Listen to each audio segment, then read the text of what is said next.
Hola, te damos la bienvenida a Tertulia Literaria Papel Maché, un espacio en el que cada semana un grupo de amigos se reúnen para hablar de libros. Acompáñanos.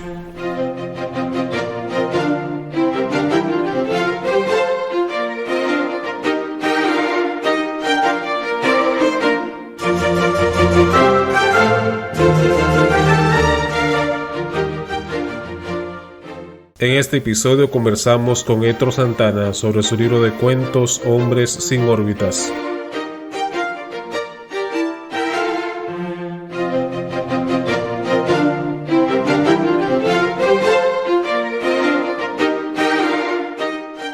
Héctor Santana nació en Santo Domingo, República Dominicana.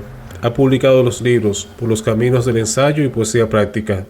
Además ha compilado las antologías Cuerpo menguante, Ejercicios de escritura súbita, Los Nadi 13 y Luego de las 6.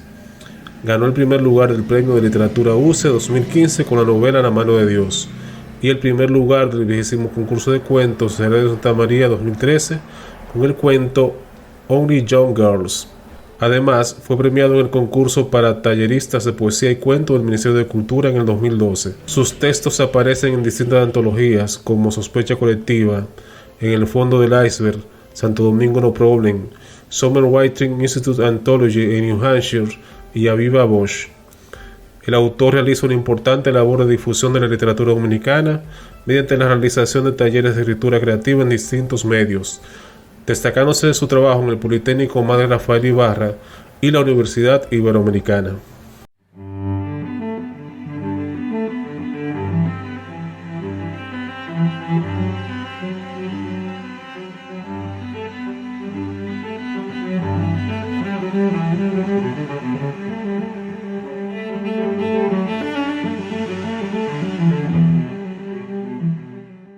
Última capa de cebolla. Debió ser 2 de enero, cuando Misá intentó regresar de Puerto Príncipe y un inspector anuló su sueño.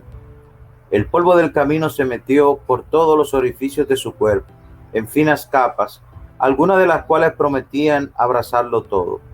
Sus gafas de sol de cristal agrietado, la camisa de algodón con un ojal roto y un macuto lleno era cuanto tenía. La prisa en llegar vino después. A decir verdad, al momento de ocurrir su salida, nunca pensó retornar.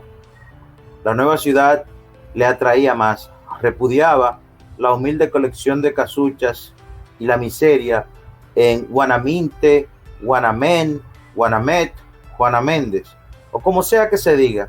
Constantemente se decía, 6 meses no es tiempo suficiente para hacerlo. En principio, cuando la caña era su sustento, el tiempo no era relevante. Ahora no.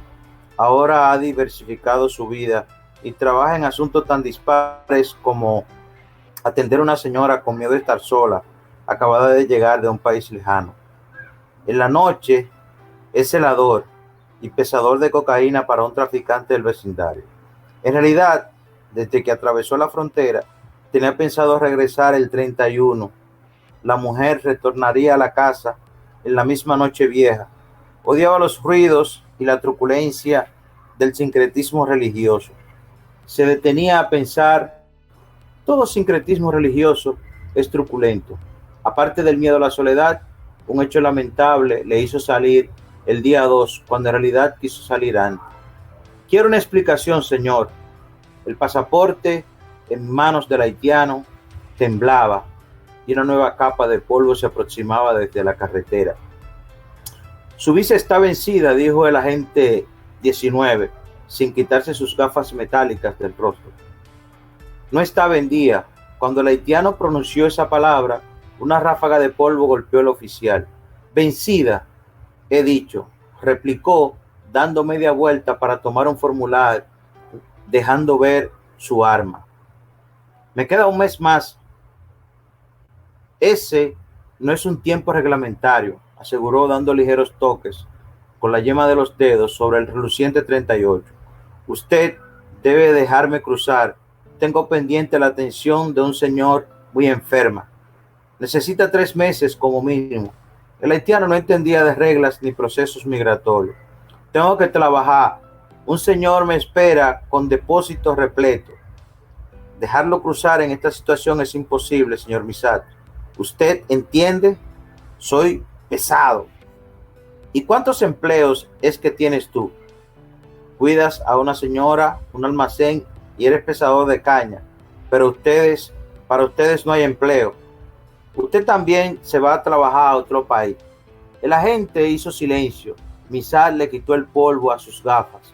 El agente lo apartó a un lado de la caseta cerca del zafacón para hablar con el agente 37, quien llegó desde la parte de atrás de la aduana. El sudor y el polvo corrían por su uniforme, formando grandes medialunas en la parte inferior de las axilas.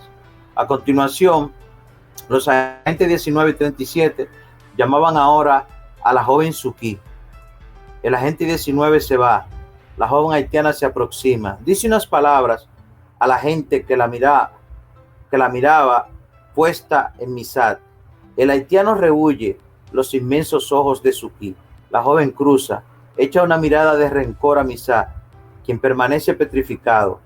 En este punto la haitiana parece decirle algo a 37 contra Misato, pero el 19 lo interpela. Es él.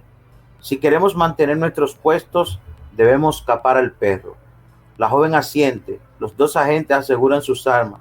Misato observa. Retrocede unos pasos hasta quedar de espalda a la caseta. El sudor comienza a aflojar en su camisa de algodón. No es un sudor copioso como el del agente 37, pero moja casi con la misma intensidad. ¿Por qué no le piden papel a ella? 19 ni 37. Ese no es tu problema. Usted no puede venir aquí a dictar la forma de proceder de los agentes. Ese es mi problema. Yo quiero ir a la capital. Diciendo estas palabras, Misato saltó la baranda de aduanas, quedando petrificado en el tiempo y en el inerte espacio inundado de polvo, como si una mano negra le sujetara. Bien, amigos, escuchamos ahí a Héctor Santana leyendo uno de los cuentos de su libro, Hombres sin órbitas. Y aprovechamos para darle la bienvenida a Héctor formalmente. Hermano Héctor, ¿cómo va todo por la capital? Bien, superando el teteísmo filosófico de alguna forma y tratando de sobrellevar la pandemia. Así estamos todos aquí, sí. Pero bueno, entonces nada, vamos de inmediato a permitir que mi compañero Kivan, que nos acompaña en el panel, haga una pregunta para iniciar esta entrevista. Sí, buenas tardes, querido hermano Héctor Santana, gran amigo, amante de la literatura dominicana y universal. ¿Qué significa para ti Hombre sin órbita? ¿Y qué tiempo te llevó a escribir estos textos? ¿Y cómo llegó a Isla Negra Editores? Voy a comenzar por lo último. Yo comencé mi relación con Isla Negra Editores en una de mis clases, cuando asigné leer la estrategia de Chochueca. En una feria del libro vi en el stand de Isla Negra, lo vi, me acerqué a ellos y desde ahí comenzamos una relación bastante interesante que permitió que algunos de los autores de Isla Negra visitaran la escuela, leímos sus textos. Yo tuve la ocasión de presentar algunas tesis doctorales convertidas en libros. Entonces así comencé mi relación con ellos hasta el momento en que tuve este libro ahí con intención de publicarlo, que hablé con Carlos Roberto y me dio todas las facilidades habidas y por haber. Entonces, con relación al libro, es una propuesta un tanto irreverente, en el sentido de que este libro, aunque se titula Hombres sin órbita, en realidad es un libro que trata sobre mujeres, un libro en donde las mujeres tienen un papel muy importante, un libro que aniquila los estereotipos sociales, en donde las mujeres son débiles, no piensan, no toman iniciativa.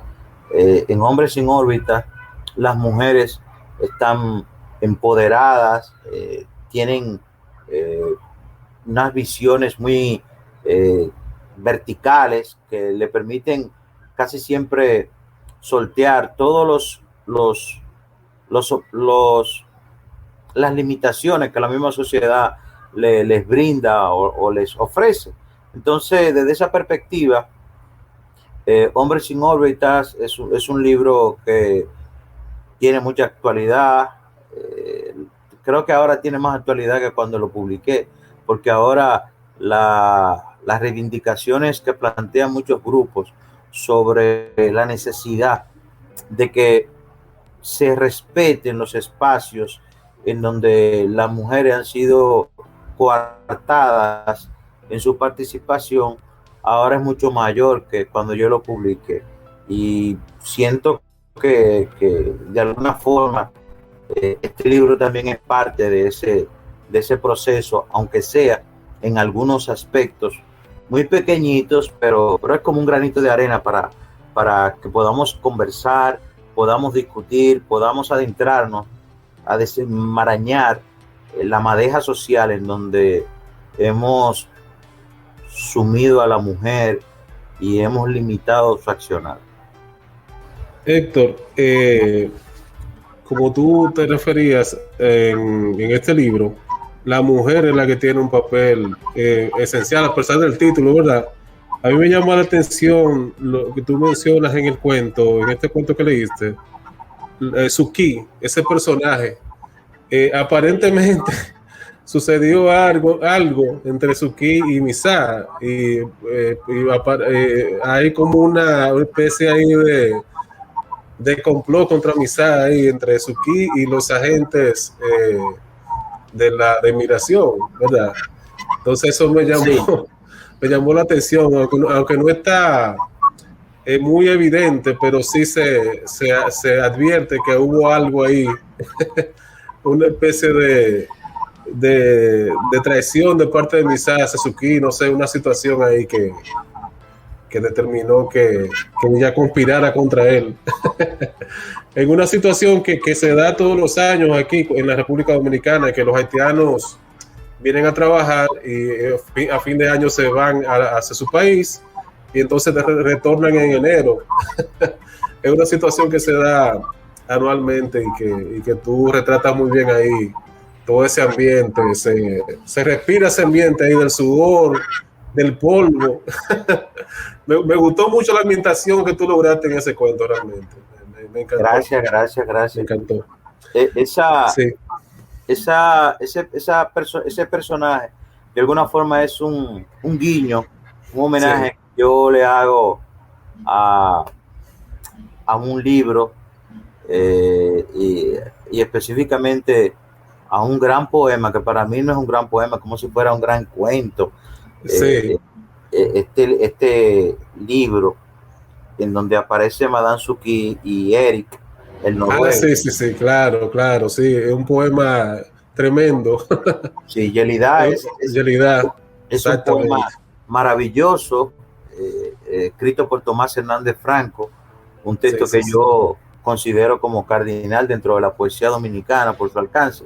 Pero lo que me gusta de ese texto es cómo, siendo un texto eminentemente poético de naturaleza lírica, se comprende como si fuera un texto de carácter narrativo por los acontecimientos, la peripecia que se dan entre los personajes, Yelida, Suki, Eric, el noruego, y ese ingrediente de lo noruego. O sea, yo no recuerdo, creo que fue en la universidad, con Fiume Gómez de Michel, que yo leí ese poema, porque yo nunca había escuchado hablar de Noruega, y cuando digo, este personaje noruego, ¿y de dónde este hombre sacó ese personaje noruego? Entonces es un guiño que yo le hago a Tomás Hernández Franco, un homenaje a ese gran texto que escribió con este personaje que aparentemente, como tú dices, Edward, de una manera muy inteligente y que evidencia que abrevaste bien en el texto,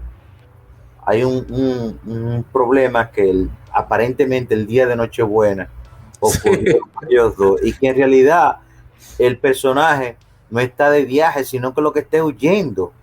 Sí, sí, sí, Él sí. está huyendo en realidad, no está de viaje, lo que está es huyendo. Y estos dos guardias, 19 y 37, que de alguna forma son el 1937, Exacto, por lo de la matanza contra de los la haitianos. matanza de los haitianos. Exactamente. eh, Sí, eh, eso te eh, iba a decir, que yo noté también como esa referencia oculta. Yo tenía que mencionar, qué bien. esa es la esencia de esa historia, de alguna forma, como la recreación de lo que sucedió en Sí, esa época, claro. representada por esos dos guardias que de alguna forma representan el régimen que en esa Claro. época cometió esa afrenta. Es también una forma qué sé yo, visualizar esa situación, eh, de que podamos hablarla, discutirla, analizarla con la mente fría de estos tiempos, con un tanto de distanciamiento. Sin, Claro, claro, porque mira qué pasa. Yo incluso vi un comentario de alguien esta mañana en una de las redes. Tú sabes que uno está metido en muchos grupos de WhatsApp, a veces sin querer, lo mete a uno. Y sí, vi a alguien que comentó algo y hacía referencia a la situación que tenemos los dominicanos con los haitianos, ¿verdad? La relación dominicana-Haití, que siempre ha estado siempre el conflicto a flor de piel, qué sé yo, todavía queda muchas cosas ahí en esa relación entre los dos países. Y mencionaba a alguien, hacía referencia al degüello que supuestamente los haitianos cometieron en Moca contra los dominicanos. Entonces, como que eh, hay gente como que queda, como que tiene todavía esa herida, y hay heridas de ambos lados, diría yo. O sea, sí, tanto de los haitianos con relación a nosotros, como de nosotros con relación a ellos. Y sí. como tú dices, se supone que la distancia del tiempo deberían haber sanado, esas heridas deberían haber sanado ya, que ha pasado mucho tiempo ya. Pero también, por ejemplo, si tú te lees a la escritora haitiana Edith Dandica, Sí, casi todos los textos que yo he leído de ella, de alguna forma, sintetizan esa matanza del 37. Ella siempre sí, busca la forma de introducirla en sus historias, en sus relatos, y eso fue también una situación que a mí me llamó poderosamente la atención, como ella no había podido zafarse de lo que ocurrió en el 1937 y trataba en todo momento de plasmarlo en su texto de la manera que fuere. Y a mí, pero una cosa curiosa es que no hay nadie vivo que participara en esa matanza, yo creo. Ya, o sea, o sea, deberíamos buscar la manera de reconciliarnos y tanto ese episodio del degüello, porque fue a principios del siglo, también me parece que fue todavía más viejo lo del degüello. es más viejo, es Es más más viejo. viejo, porque fue a principios del siglo XIX. Ajá. Entonces, ya los que estamos vivos en esta época no tenemos nada que ver con eso. Deberíamos, Tal vez si sí, tenemos que no, ver desde una manera, desde una perspectiva diferente, o sea, en exacto, procura, Edward, de que eso no vuelva a ocurrir, claro, claro. en procura de como de buscar que las Claro, dos la, naciones se la, desarrollen. la memoria histórica debe ser preservada. Por más Sí, horrible que sean los acontecimientos, esas cosas ocurrieron. Pero tenemos que verlo de esa perspectiva, como tú dices, de esa perspectiva histórica, pero buscando la manera de que los dos pueblos podamos convivir, porque, o sea, cada quien desde su lado tenemos que tratar de llevarlo lo mejor posible, entiendo yo. Y exacto. ahora mismo hay unos amagos de conflicto ahí por el asunto precisamente del masacre, del río Masacre, esa situación que se está dando ahora por la situación de que los haitianos están construyendo un canal del otro lado y bueno, o sea, tenemos que como países fronterizos tratar de que nuestras relaciones sean lo más fluidas y pacíficas posible, eso es lo que yo entiendo. Así debe ser. Vamos a hacer voto por eso.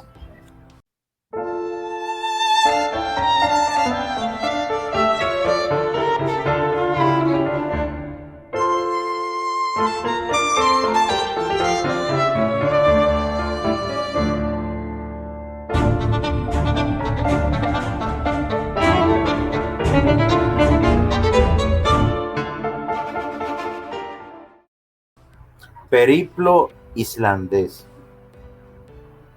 Encontré a Valdis en Vetursgata II. Por un misterio. Todavía no era Navidad. Ek Elgarspik dijo, desde el umbral agitando con sus ademanes unas hermosas trenzas. En cambio le respondí, I love you, que significaba lo mismo en su idioma. La librería Ida Sisen era mi preferida. En Reykjavik las librerías son un pedazo de sol, pero prefería Ida Simen. La Edmundson siempre estaba llena. En mi país hay librerías, no tan encantadoras. En la Ida Simen siento deseos de quedarme hasta el último susurro del sol de medianoche. El encuentro con Oaldis fue sorpresa. Ella buscaba el libro Las corrientes literarias en la América hispana, mientras yo buscaba un libro de Einar Guðmundsson. Manifestó haber leído una novela de ese autor ambientada en un hospital, pero no había vuelto a leer nada de él, a convertirse en Rastafari. El anaquel, con la escasa literatura latinoamericana, debía ser 3 millones de veces más grande que la sección islandesa en cualquier librería de mi país. Estaba frente al área dedicada a la ficción, 3 bloques completos. Pasé la vista por el primero sin distraerme, siguiendo el orden alfabético. De rodillas repasé la parte baja. Desde el suelo pude ver, a través de un pedazo de ventana, la panorámica más sensual de la ciudad. Sobre la nieve una hilera de casas de color intenso. Pasé, dando masajes a mis pantorrillas, al tercer anaquel. Al sostener un libro que siempre estaba por leer, Saltstalkfork, sentí su presencia. Miré la portada. Al hacerlo quedé influenciado por el olor a Dryad del pequeño espacio.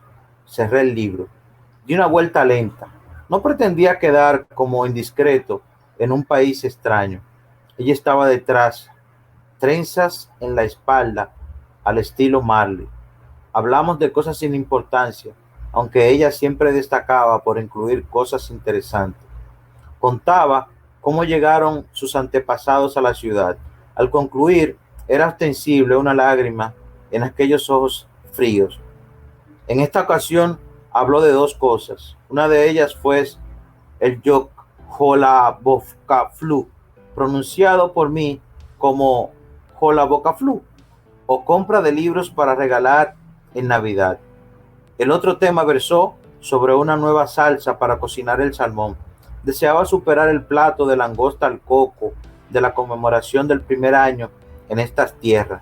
Salí de Ida Sisen a Edmundson con el olor a Dryad dentro de mí.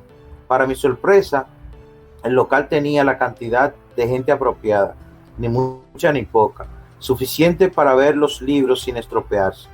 Al cruzar la puerta, recibí la atención de una joven. Con amabilidad fui llevado al espacio dedicado a la ficción, grande como el árbol navideño realizado a base de libros de la parte posterior. En ese instante extrañé la ventana de la Ida. En esta librería los anaqueles dedicados a la ficción son 9. En el tercero no encontré a Ángeles del Universo. En cambio me deslumbró la primera edición de Starfalk. Caminé hasta mi apartamento. En la puerta descubrí, como si fuera un arcano, el libro buscado y un renovado olor a Dryad. ¿Con qué cuento de este libro se identifica más? ¿Y por qué? ¡Oh! Esto está facilísimo. Y hasta Vamos a ver. Sí, mi cuento preferido es Angry Youngers. Ese cuento que me hizo gente a mí cuando gané el premio Radio Santa María, y me encantó porque es un cuento que trata sobre el aborto, y saben que las iglesias no son muy inclinadas a cuestiones que vengan a ver con el aborto, y mi cuento sobre el aborto ganó. Sí. Lo pasé muy bien. Entonces, ese cuento para mí es maravilloso por todas las cosas buenas que me trajo, por la posibilidad de entrar en ese prestigioso premio que es Radio Santa María, que para mí, sin temor a equivocarme, a lo largo de estos 28 ediciones que lleva, se constituye en uno de los premios más importantes, más respetados, más serios que hay en el país, y haber obtenido ese primer lugar la primera vez que participaba, para mí fue maravilloso, fue un regalo muy especial. Es un premio que yo lo tengo como muy importante en mi incipiente carrera, y yo creo que ese cuento fue el motivo de eso, y por esa razón yo considero que es mi cuento favorito. De hecho, la motivación fundamental por la cual yo elaboré el libro fue ese cuento. Me llevó a eso. Yo tengo ese cuento, ganó un premio, pues yo debo seguir, buscar la forma de escribir los textos que faltan, y si se fijan, ese cuento también, Angry Youngers, también versa de alguna forma sobre las relaciones hombre, mujer, padre, hijo, en fin, que gravita mucho ese tipo de relaciones, y esa es una de las tantas improntas que se pueden encontrar a lo largo del libro. Héctor, coincido, porque es un cuento que incluso yo te hablé una vez, que me encantó. Este cuento está perfectamente elaborado, y cómo se narra. Ahí está todo lo que puede tener realmente un buen cuento. Realmente lo he leído, varias veces, mira, tengo tu texto. Y también los demás cuentos. Edward.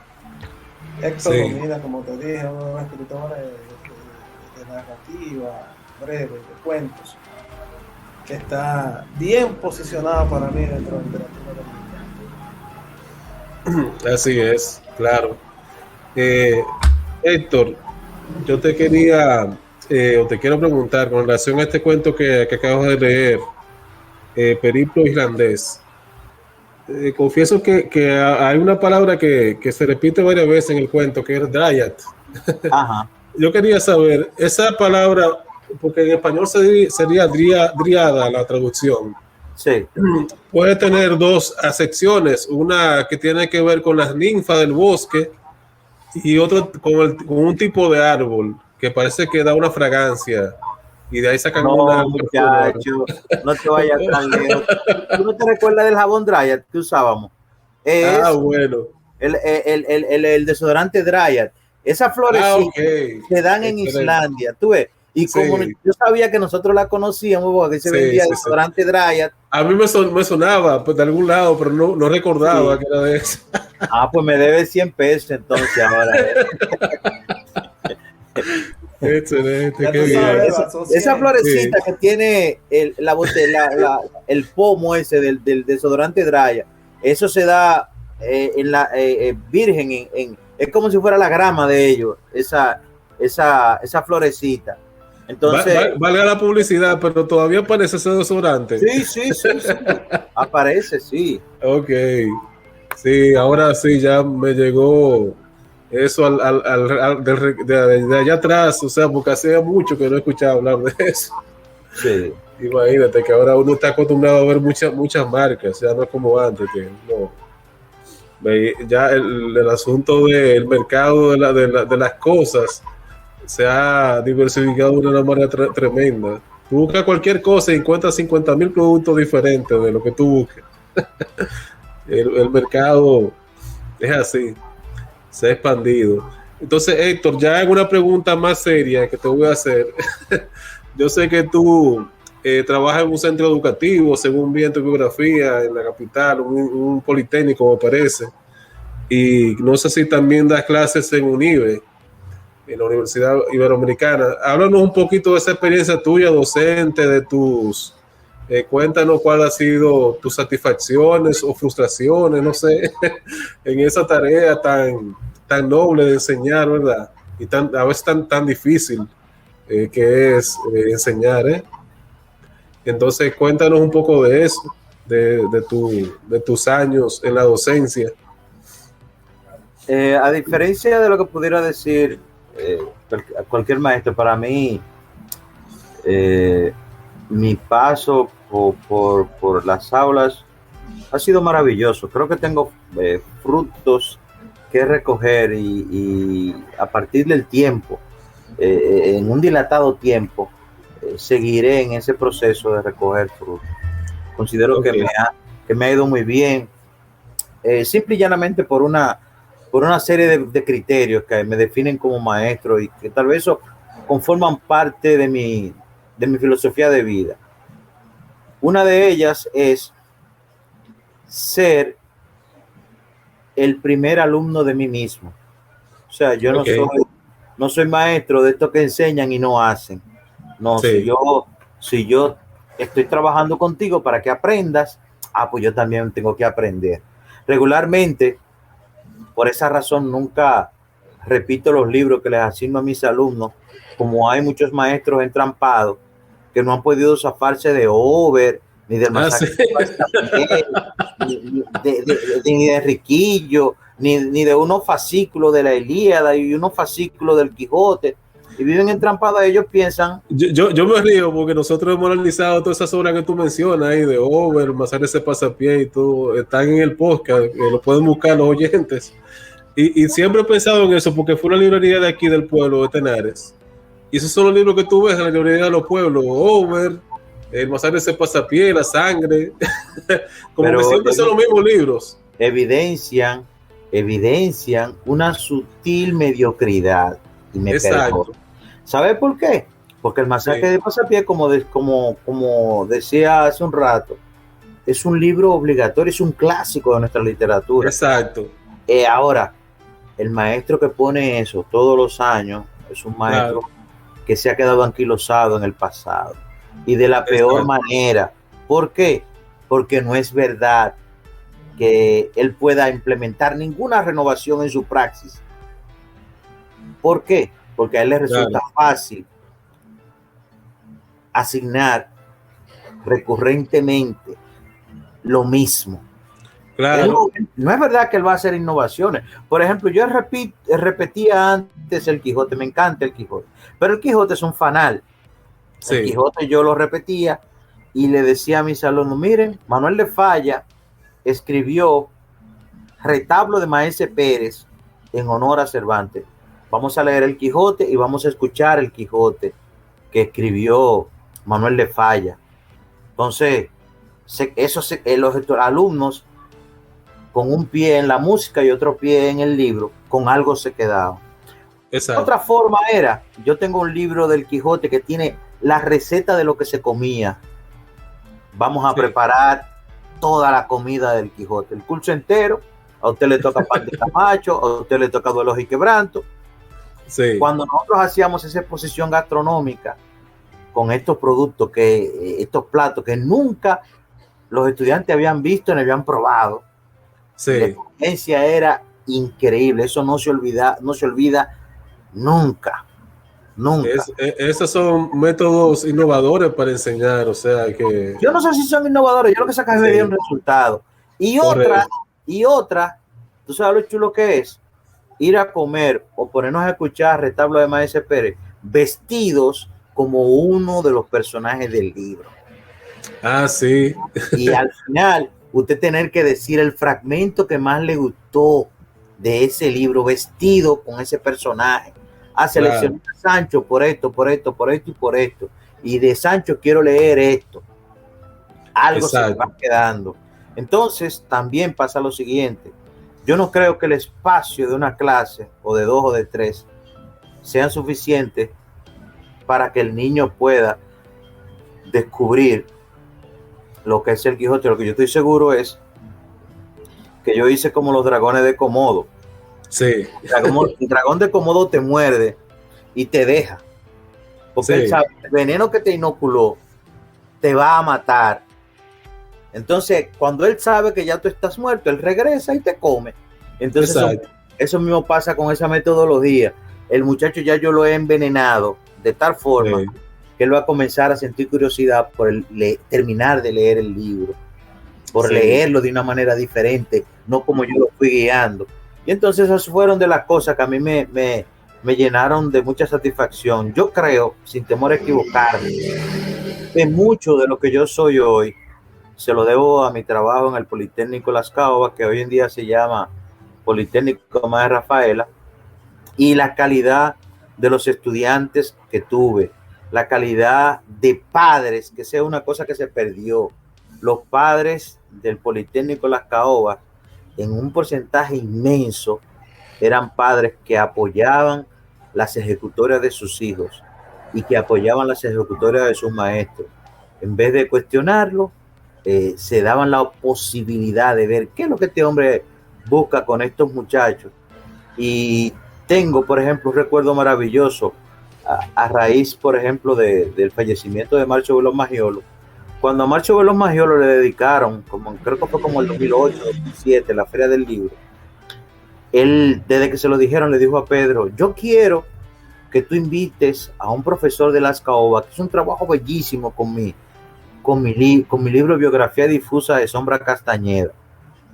Ese libro, 4 años atrás, mis alumnos lo habían representado. Invitamos a Marcio, y Marcio, sentado ahí en nuestro auditorio, lloró al ver el trabajo y la calidad de lo que hicieron mis alumnos. Entonces, desde ese momento, yo comencé a vincularme de una manera diferente con gente como Pedro Antonio Valdés, Valentín Amaro, en fin.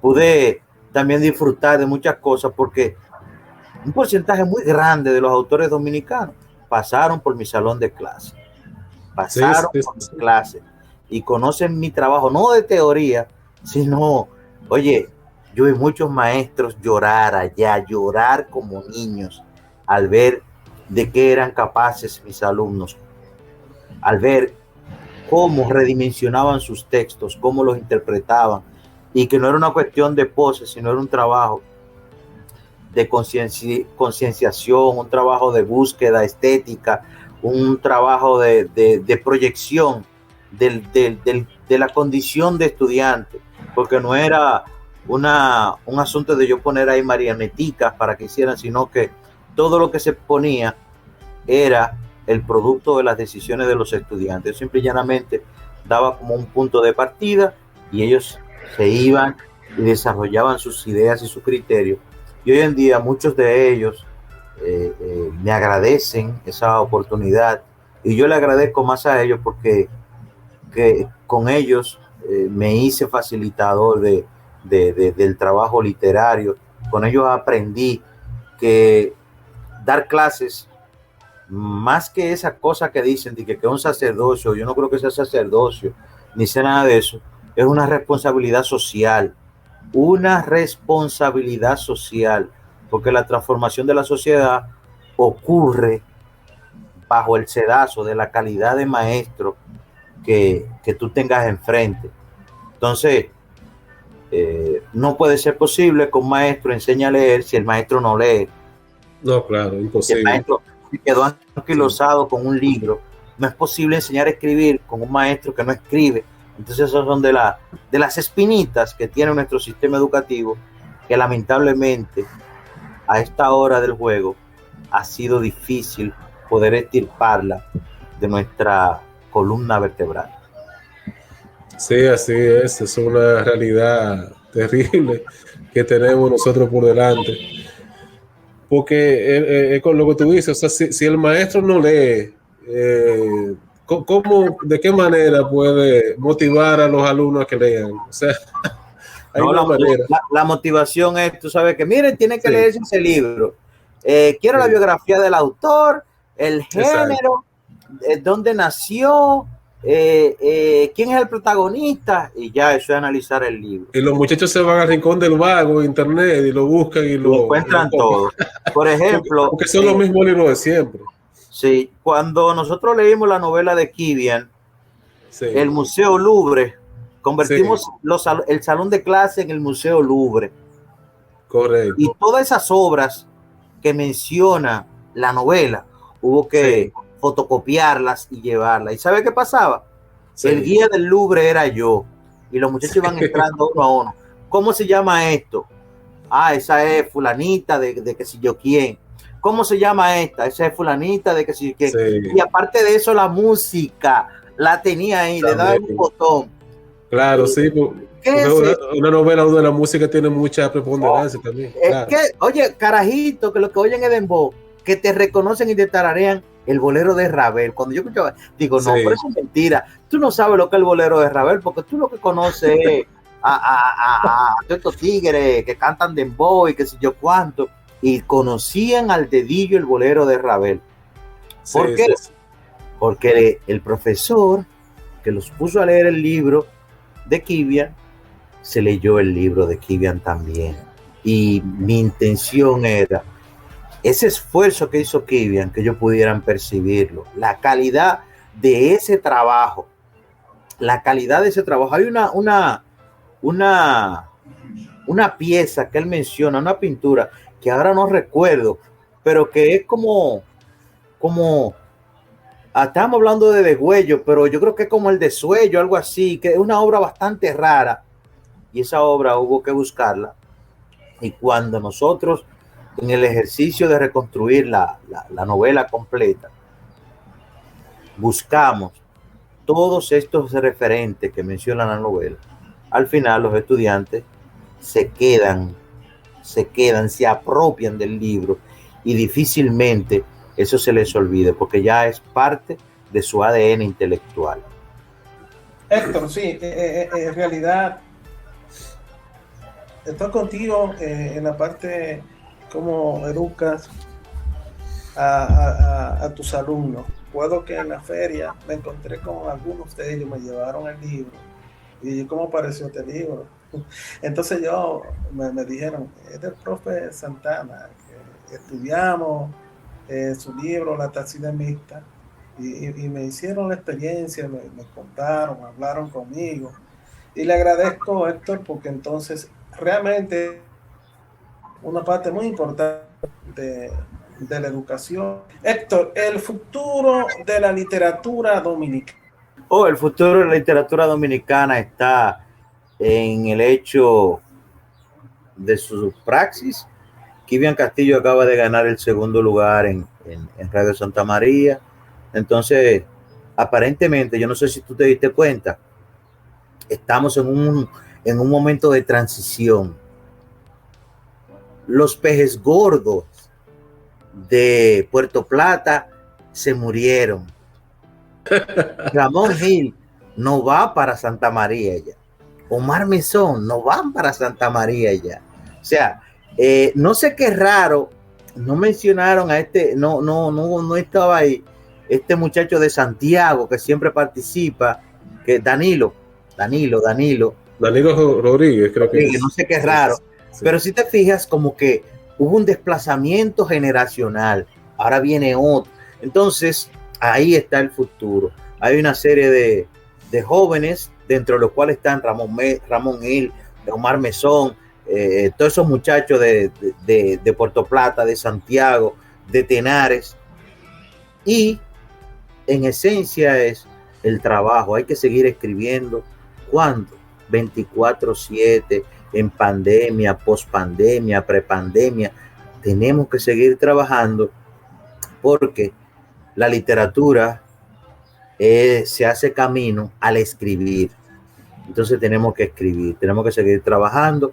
Otra cosa que creo que debemos hacer, amarnos más los que Sí, nos dedicamos a este ejercicio. Por ejemplo, en ustedes dos, siempre yo he sentido que tengo, y en Vladimir también, claro. grandes amigos en Tenares, ¿Por qué? Porque ustedes son personas que aman la literatura y odian la farándula literaria. Nunca he escuchado un chisme de parte de ustedes, como suele ocurrir en ciertos círculos, ciertos cenáculos, en donde lo más importante no es el amor hacia el compañero, ayudarnos unos con otros, sino esa farándula negativa que yo la detesto y que...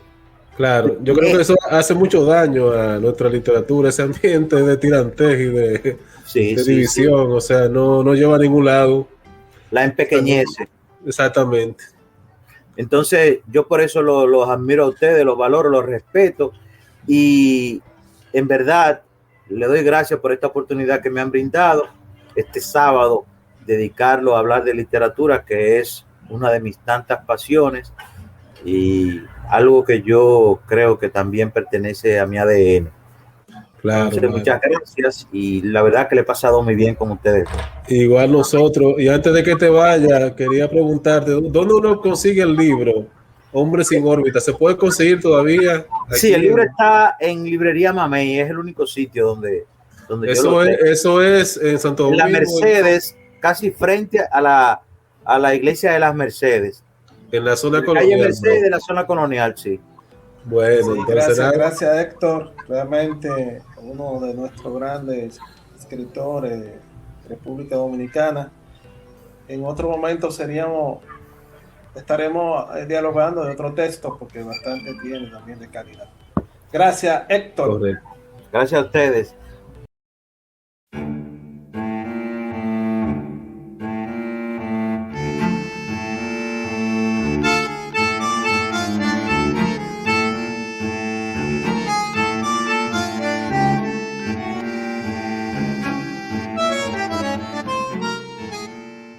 Y de esta manera ponemos punto final a otro episodio de Tertulia Literaria Papel Maché. Recuerden que pueden compartir este podcast por sus redes sociales, además de seguirnos en Spotify y suscribirse a nuestro canal de iVoox. Hasta luego, amigos.